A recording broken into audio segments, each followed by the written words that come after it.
네, 킹달러 시대라고 하죠. 달러 강세가 너무너무 강해서 시장에서 전반적인 외국인 투자자들의 이탈 혹은 이로 인해서 우리 시장, 우리 경제가 휘청거리는 거 아니야? 이런 걱정들이 지수를 무너뜨리고 있는데요. 그런 상황에 또 피해를 볼 수 있는 게 항공주죠. 근데 팬데믹 종결 이야기도 나오고 있습니다. 호재와 악재의 노인 사이에서 항공과 면세점주는 어떤 전략을 세워야 될지 레몬리서치 김민수 대표와 함께하겠습니다. 어서 오세요.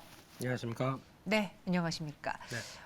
항공주들 제가 앞서 말씀드린 것처럼 거의 대부분이 그 큰 비행기들을 다 달러로 빌리는 거잖아요, 그렇죠?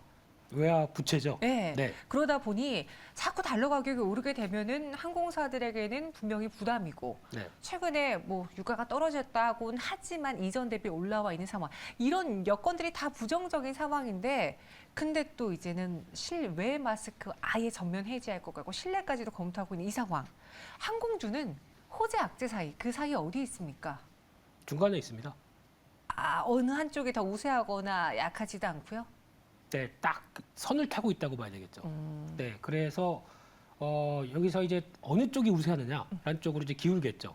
네, 근데 지금 그 어떻게 보면 면세점도 여행 쪽이고 네. 거기다가 항공주도 어떻게 보면 큰 카테고리 안에서 환율 상승의 그러니까 원화 약세의 피해주다라고 규정 지을 수 있습니다.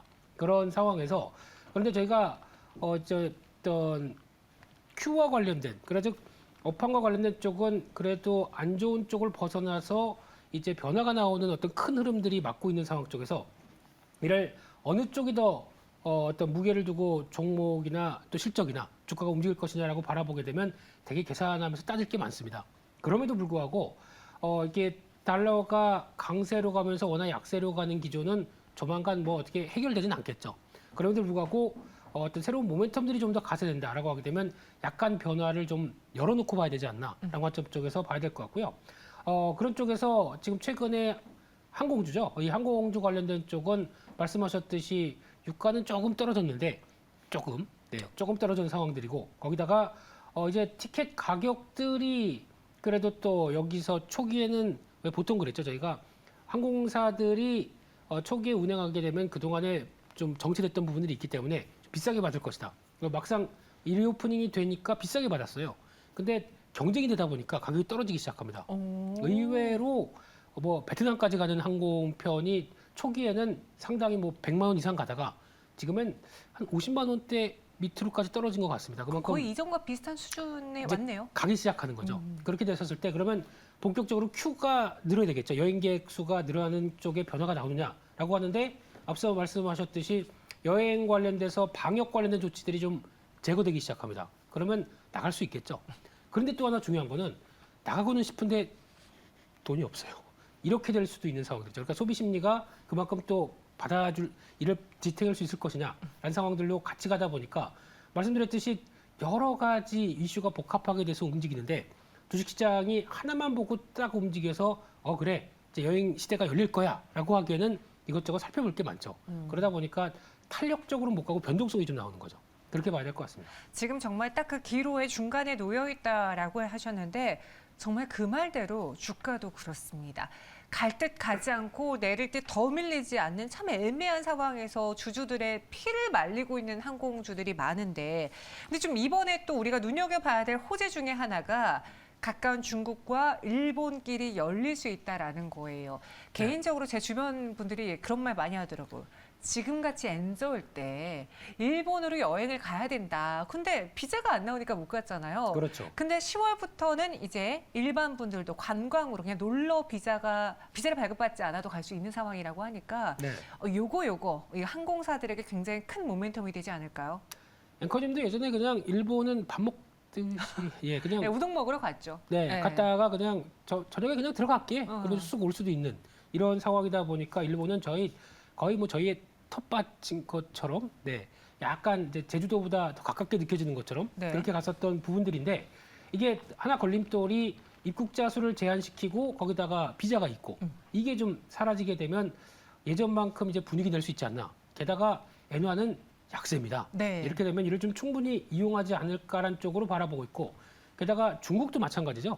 중국 같은 경우도 지금 7개 항공사와 지난번에 리진수 서기관인가요? 이분이 오시면서 네. 또 이제 항로를 좀 더 늘리자, 증편하자라는 쪽에서 기존에 한 17회 정도 왔다 갔다 17회를 추가시켜서 15회에서 32회 주 운항으로 바뀐다. 이제 좀 늘어난다라고 하게 되면 이런 쪽이 우리만 그런 게 아니라 중국에서도 한국으로 들어오는 게 이렇게 증편된다라고 하게 되면 기대감이 살짝 높아지는데 위안화도 약세입니다. 네, 중국도 갈만 한데 하죠. 왠지 중국은 조금 덜 땡기고 일본이 더 많이 다들 그러더라고요 반응이. 왜냐면 지금 중국은 좀 더 코로나로 혹시나 잘못되면은 골치 아파지는 국가다. 약간 이런 그 인식이 강하잖아요. 게다가 거의 갔는데 봉쇄된다. 그럼 돌아오지도 못하거든요. 네. 네, 이런 상황이 되다 보니까 일본에 대한 관심도나 네이버 트렌드에 여행 가게 되면 일본 여행이 2위인가 1위 갔을까요? 아니 뭐 네. 이렇게 돼 있더라고요. 그만큼 관심은 높아지고 있는 게 현실인 것 같습니다. 그럼 만약에 이거 중국, 일본 하늘길이 정말 완벽하게 개방이 된다고 하면은 사실 LCC에게 굉장한 큰 호재 아닐까요? 그렇죠. 어떻게 보면 가까운 거리 쪽에서 가장 큰 왕자의 노릇을 했던 이쪽이 이제 변화가 나오기 시작하는 게 맞다라고 하게 되면 LCC 쪽 기대감이 높은데 단 하나. 그동안에 이제 제주항공도 그랬지만은 이거 갖고 자본금 확충되는 얘기가 끝나느냐? 네. 라는 쪽은 그러니까 즉 어느 정도 자본금 구조 조정하고 자본금 조정하면서 계속 증자하고 했던 상황이 됐는데 제일 중요한 건 또 운영 자금이 필요해야 됩니다. 이 운영 자금에 대해서 충분한지에 대해서 아직 고민이 되기 시작하죠. 게다가 환율은 강세. 그러다 보니까 아마 포인트를 맞추게 되면 어느 정도 다 끝나서 더 이상 이제 자본 조정이 나오지 않을 것 같은 증자 같은 건 없다. 뭐 시비 발행도 이제 없을 것이다. 라고 하는 업체들은 오히려 이 기회를 충분히 타서 내년 같은 경우는 실적이 아마 사상 최대가 나올 수도 있겠죠. 드라마틱하게요. 네, 그 중에 하나가 진에어입니다. 그런 종목의 변화를 예상할 정도로 그렇게 갈 수 있지 않나라고 보는 종목들이 제일 강하다는 얘기겠죠. 오. 거기를 포인트를 맞춰야 될 것 같습니다. LCC 쪽으로 접근을 한다면은 이 일본과 중국 근거리 노선이 열릴 수 있는데 수혜를 볼 수 있는 종목 또 그와 함께 재무적으로 문제가 조금 덜하고 탄탄하게 움직일 수 있는 자금 운용이 가능한 종목을 살펴보는 게 좋을 것이다. 진에어라는 종목이 살짝 언급이 됐고 완전 그냥 우리가 재무 구조 쪽으로 실적적으로 본다면 네. 항공사 내에서는 뭐 탑이 대한항공 쪽이 아닐까 싶거든요. 지금 현국 안에서의 항공주에 대한 투자 전략은 그럼 어떻게 세워봐야 됩니까? 네, 항공주는 말씀하셨듯이 그러면 모든 걸 통틀었을 때 대한항공이 제일 낫겠다. 그동안에 여객 좌석 다 뜯고 화물 실어서 보내서 이제 어느 정도 선방했고 그럼 이제 여객들이 다시 살아나게 되면은 빨리 또 전환해서 뜯었던 항공 좌석 다시 만들어 놓고 그럼 변화가 될 수 있을 텐데 그 과정이 또 되게 애매합니다. 지금 한 7, 8월 달에 데이터를 보게 되면 항공 쪽은 일단 가격은 좀 떨어집니다. 예, 운임 전반적으로가 이제 다 뭐 컨테이너선 운임도 마찬가지고 떨어지다 보니까 한 15% 정도 감소했는데 어떤 항공 관련된 쪽의 물동량은 감소했는데 운임은 올라가는 거죠. 이런 현상이 나와서 좀 더 기대감은 약간 있는데 중요한 게 이제 여객 수요죠. 여객 수요 같은 경우는 아직까지 좀 견조한 모습들을 보여주고 있는데 여기다가 여객의 변화가 나오면서 이게 교차되는 과정들, 이게 좀 더 중요할 것 같고요. 게다가 또 대형사인 만큼 환율에 대한 노출도가 더 높습니다. 그렇게 맞아요. 보게 되면은 아마 환율 10원 상승할 때 대한항공은 350억 외화 평가 손실이 날 수밖에 없고요. 게다가 또 지금 아시아나항공 같은 경우는 280억. 그러니까 지금 어떻게 보면은 환율에 대한 부담감들이 조금 더 가세된 상황 쪽에서 여객이 살아나기 시작하고 조금 약간 이제 주춤했던 항공 화물 쪽을 좀 커버시키는 이런 여러 가지 과정이 나오다 보니까 좀 복잡하죠. 네, 이런 거 다 따져서 실적 발표가 나와야 될 텐데 그게 2분기 실적 관련된 거 말고 3분기부터가 중요하지 않을까 싶기 때문에 이 변화는 좀 체크해야 될 것 같습니다. 항공길이 열리면은 사실 우리가 꼭 들르는 곳이 있습니다. 바로 면세점이잖아요. 네. 근데 지금 면세점에 가면은 전혀 매력적이지가 않을 수 있는 게 다들 기억하시죠? 계산할 때 그 달러 표시된 걸로 그렇습니다. 계산을 해서 그날의 환율 보고 곱해서 어제 대비 뭐 몇 원 올랐네 떨어졌네 이런 거에 아쉬워했잖아요. 네. 근데 지금 달러가 이렇게까지 올라가 있는 상황에서 면세점에 갈 수 있어도 과연 소비자들이 거기서 물건을 살까? 이런 걸 고민해 본다면 면세점들의 매출이라던가 지금 투자자들의 관점에서 투자 심리는 어떻습니까? 면세점을 정확히 보게 되면 세금이 없는 거죠. 그만큼을 빼주는 겁니다. 네. 없다 보니까 물건 가격이 싸진다라는 쪽인데 환율이 가세되다 보니까 백화점이 더 싸답니다. 백화점이 한 1, 2만 원 더 싸, 그 명품 같은 경우는 그런 경우도 나오기 있다. 백화점 가실 거죠? 네. 예, 이렇게 되는 상황 쪽에서 면세점 동향 보게 되면 7월 달에 매출이 1조 2천억, 그러니까 한 5% 감소했습니다. 이 수치가 이번에 1월 달 이후에 가장 낮은 수치라고 얘기를 하던데 왜 이런 현상이 나왔냐면 이때부터 달러가 강하기 시작했던 이제 첫 단계가 반영되는 시점이죠. 그러다 보니까 아니 굳이 왜 면세점을 가야 돼? 말하는 생각이 들다 보니까 여기서 변화가 나오는 거고, 그렇게 되면은 아마 면세점의 변화를 그대로 만약에 느낀다라고 하게 되면 상대적으로 외국인이겠죠. 그런 쪽에서 외국인 관광객들이 더 들어와줘서 그 내국인은 별 메리트가 없다고 하더라도 네. 이게 가장 관건이 아닐까 싶고, 또 하나의 변화는 또 예전에 저희가 얘기했던 요커. 그러니까 이제 증편이 되면서 어떤 보따리상들이 중국에서 많이 들어와야 될 텐데, 요거는 또 최근 동향을 보게 되면 중국 정부가 관리가 좀 심하답니다. 예전만큼 요커가 많이 들지 못할 것이다라는 전망도 있다 보니까 이 부분도 또, 그리고 중국에서도 면세점을 많이 키웠어요. 그 사이에 좀 치사한 건 이제 왜 나가서 외화를 쓰느냐, 그런 쪽에서 하이난 중심으로 면세점을 또 키운 상황이 되다 보니까 네. 국내 면세점에 대한 메리트가 조금씩 많이 예전보다는 줄었다라는 쪽으로 바라보고 있고요. 그렇게 되면 그래도 중국인만 외국인 관광객이냐, 나머지 쪽에서 변화 나오면서, 그러니까 이렇게 되면은 관광 통계 있죠.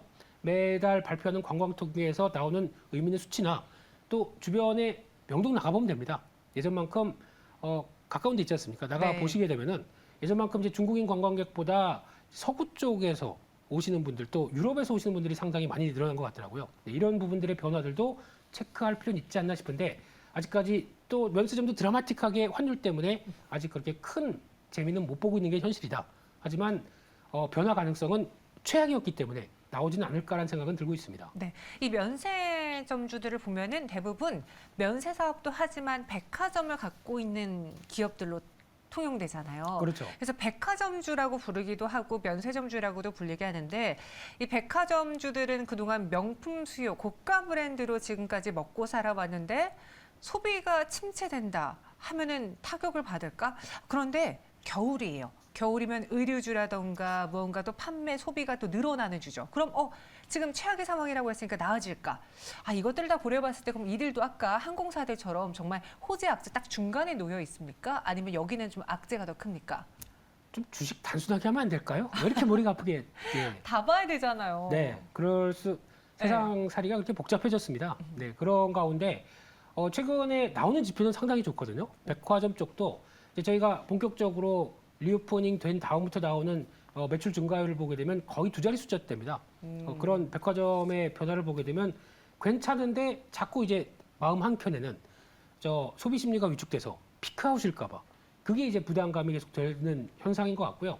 지표는 좋아도 막상 좋은 게 좋다라고 얘기할 수 없는 이런 홍일동 같은 심정, 네. 이게 투자자들의 마음인 게 아닌가 생각이 들고 있는데, 그런 관점에서 보게 되면은 일단 그와 면세점도 갖고 있고, 거기 면세점에 어느 정도 성과를 내갖고, 거기다가 백화점도 어느 정도 자리를 잡고 있는 신세계 같은 경우, 이런 쪽은 그나마 좀 저평가의 하나의 모델이 되지 않을까라는 생각이 들고 있는데, 그런데 중요한 거는 또 앞으로의 지표들 흐름 확인해야 되겠죠. 특히 대한민국의 소비 심리는 제가 보기엔 부동산에 따라 달렸습니다. 그렇기 때문에 부동산 지표가 계속 안 좋게 나오죠. 집값 뚝뚝 떨어지는데, 예전에는 그냥 마음으로는 집이 한 채라고 하더라도 가격이 막 올라요.